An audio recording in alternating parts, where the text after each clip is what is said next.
Olá, pessoal!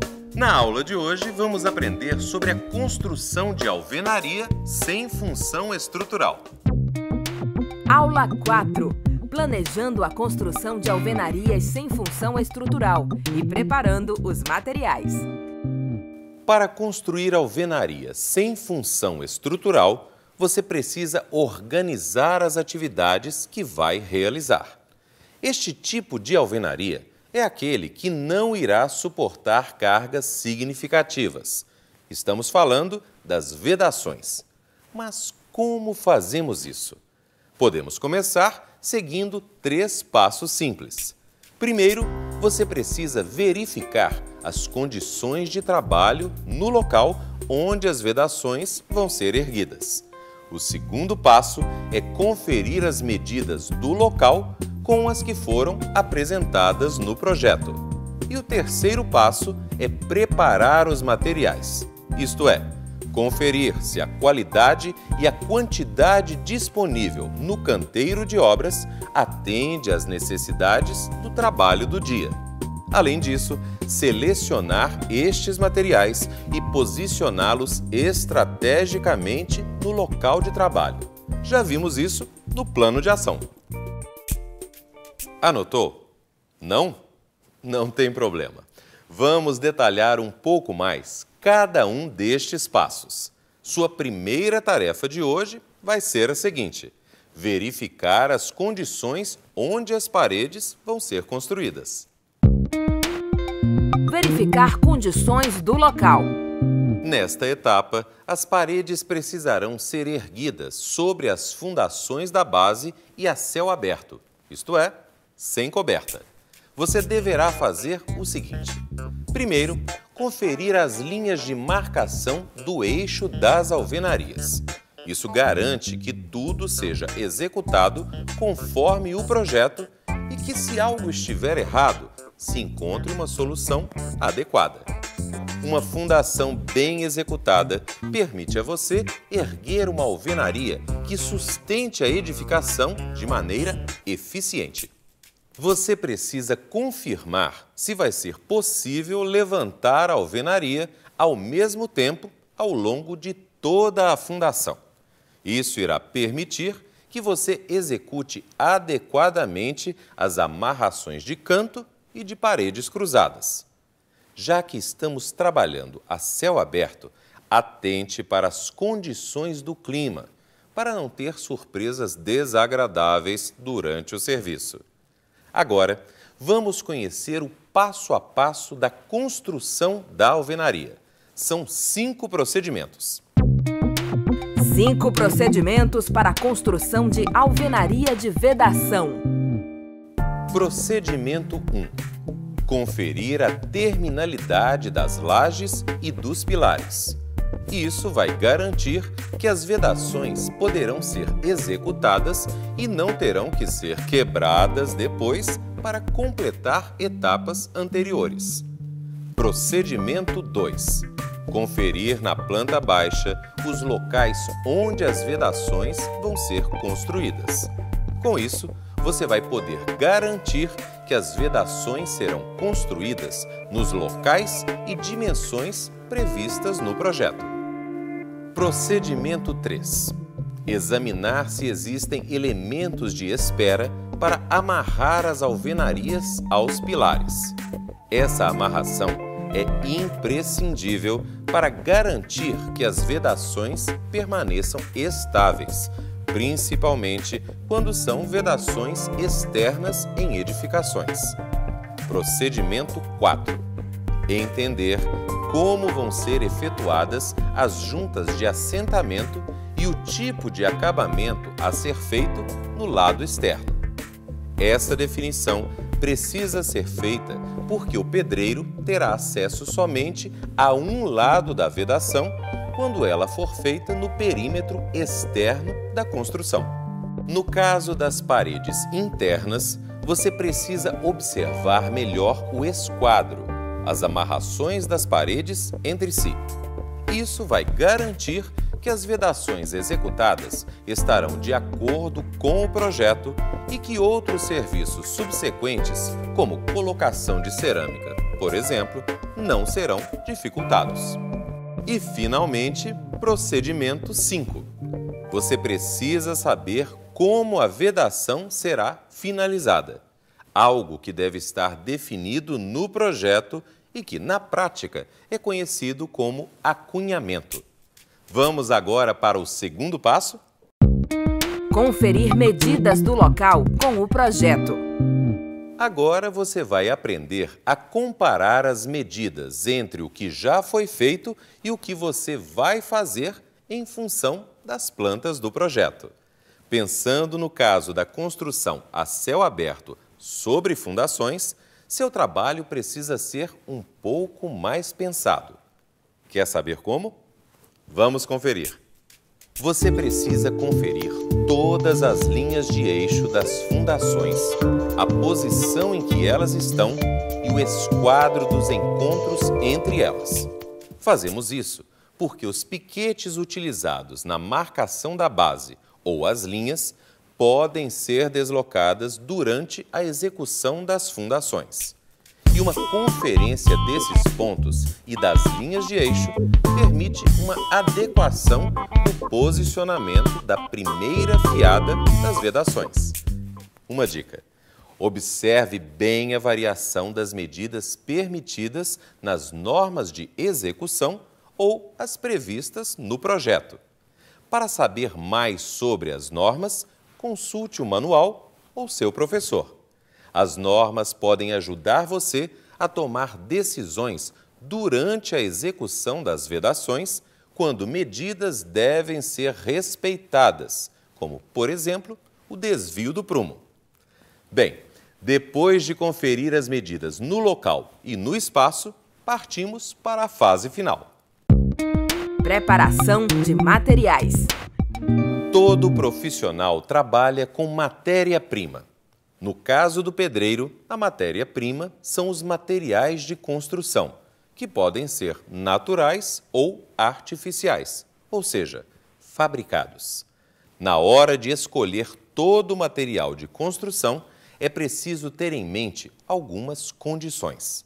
Veja quais são: ser fácil de aplicar, o que deixa a obra mais rápida; ser resistente ao tempo, precisamos escolher materiais que durem; e ser preservados em condições de higiene.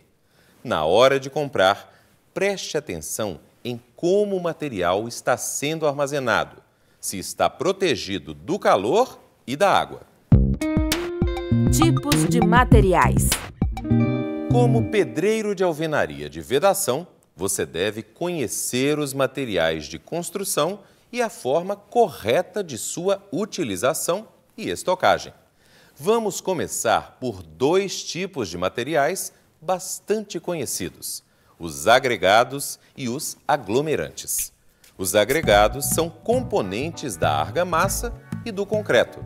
Evitam o desgaste do cimento e do concreto e podem ser natural ou artificial, miúdo ou graúdo, de acordo com o tamanho, e ainda leve ou pesado, dependendo da densidade.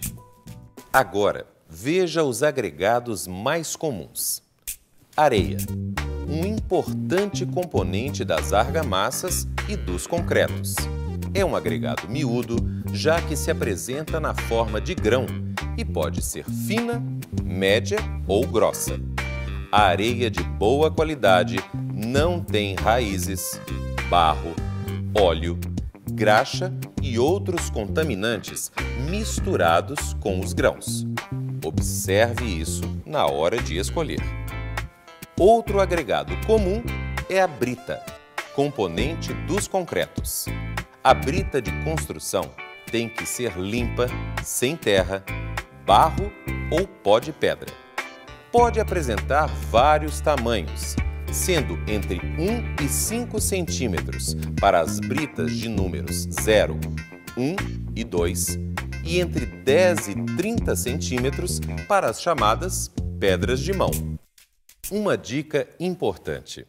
Mais uma coisa que você precisa saber sobre os agregados areia, arenoso e brita é que esses materiais são medidos em metros cúbicos. Até agora, já repassamos bastante informação, mas não precisa se preocupar. Todos esses dados e outros detalhes que você precisa aprender estão no seu material de apoio. Sempre que tiver alguma dúvida, consulte o manual. Além dos agregados, também existem os materiais de aglomerantes. Veja agora quais são os mais utilizados. Os aglomerantes são materiais que, junto com os agregados, formam concreto e argamassa. Eles são mais conhecidos como ligantes, porque dão liga. É o caso do cimento, da cal e do gesso. O cimento dá liga aos componentes das argamassas e dos concretos, e quando se mistura com água, endurece. Com o passar do tempo, fica mais resistente, atingindo sua maior resistência num período de 28 dias. É vendido em sacos de 50 quilogramas.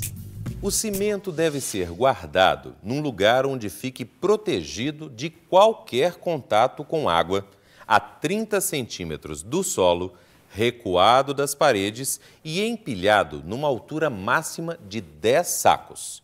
O estoque deve ser organizado de maneira que você use primeiro os sacos mais antigos. Outro aglomerante comum é a cal, presente em pinturas e argamassas, que funciona também como corante. A cal virgem não é usada. Ela precisa ser hidratada e pode ser encontrada no comércio em quilos. Os tijolos se dividem em alguns tipos. Vamos conhecer os tipos de tijolos que existem. Tijolo maciço, que é usado em paredes estreitas de armários, caixa d'água, de esgoto e paredes comuns. Tijolo furado, que é mais leve e barato, não sobrecarrega a estrutura. Tijolo vazado, é o tijolo mais leve e tem furos quadrados, usado em paredes divisórias em cima de uma estrutura de concreto armado. Pode ser encontrado em 2 dimensões, sendo popularmente conhecido como tijolos de 6 e 8 furos. Tijolo de concreto, também chamado de bloco de concreto, é o mais resistente e pode ser aplicado sem revestimento. Nesse conjunto de materiais, podemos incluir também a água, que se usa nas argamassas e nos concretos. Ela deve ser limpa, cristalina, sem óleo ou graxa. Depois de conhecer as características dos materiais, vamos aprender a calcular a quantidade de cada elemento utilizado na execução da obra. Vamos demonstrar isso com alguns exemplos que vão ajudar, inclusive, a economizar material. Confira. Veja no exemplo o cálculo dos materiais para a construção de 1 metro quadrado de parede com tamanhos de tijolos vazados, o maior de 8 furos e o menor com 6 furos. Para construir a parede com tijolos de 8 furos, foram utilizados 24 unidades.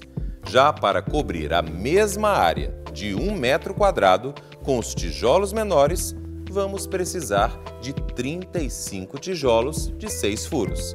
Portanto, tijolos maiores são mais econômicos. Usando tijolos maiores, você também economiza na argamassa de assentamento, como você pode observar na tabela. É bom fazer essas contas para que você não perca dinheiro na hora de construir. A diferença pode parecer pequena, mas quando você multiplica essa diferença pela área da vedação que vai ser feita, você pode ter uma grande surpresa. Se nós calcularmos com os números do exemplo mostrado e o preço dos materiais utilizados, poderemos saber se estamos ganhando ou perdendo dinheiro. E essa atividade vocês devem fazer em casa e trazer na próxima aula. Se tiver alguma dúvida, consulte o seu Manual do Pedreiro. Agora que já sabemos calcular a quantidade de material necessária para executar 1 metro quadrado de alvenaria, vamos calcular os materiais necessários para construir nosso projeto. Já sabemos que é mais barato levantar as paredes com os tijolos de 8 furos. Avaliando materiais. Examinar os materiais pode ser considerada uma atividade crucial para os índices de produtividade e qualidade final da obra. Isso nos leva ao julgamento da qualidade dos materiais, pois cabe a você excluí-los quando não atenderem aos critérios definidos para a utilização. Vamos agora conhecer um exemplo de uma avaliação simples de materiais.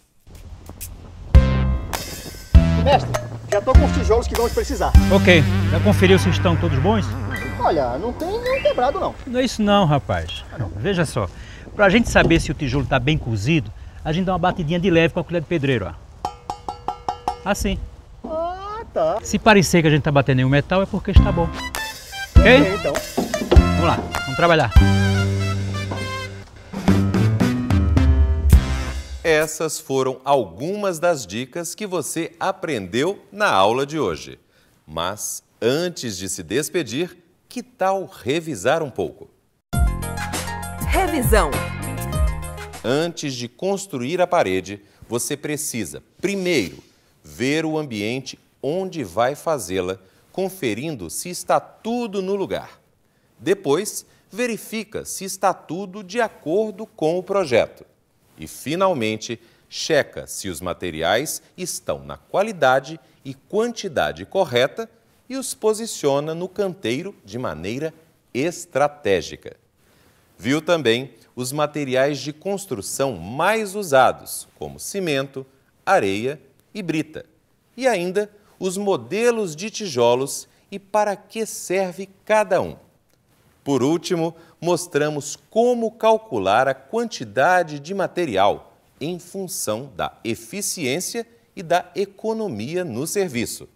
Simples assim, você pode se tornar um pedreiro de alvenaria de vedação de alta qualidade e eficiência. Bom, por hoje é só. Mão na massa para vocês que estão acompanhando o curso presencialmente. Nos encontramos na próxima aula.